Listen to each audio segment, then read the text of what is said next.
mașină. Așa, așa.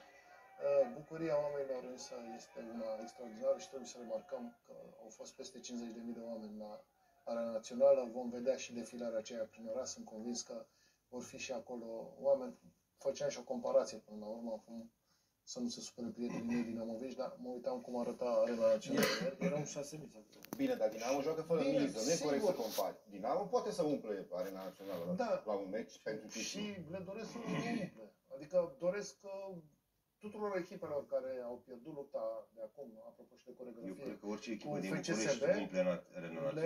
le doresc să se lupte, da? Până la urmă ar trebui să ambiționeze Da, și toate acele chiar imagini. și Rapid ar putea să umple, cred.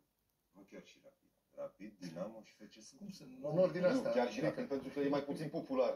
În comparație chiar și cu Dinamo. FCSB nu se compară. Aici FCSB domină România. Foarte mulți oameni iubitori de FCSB veniți din provincie aici. Nu cred că sunt foarte mulți. Ce sunt foarte mulți? Ce sunt foarte mulți? Cred că... Ce procent de 40%? Ce contează?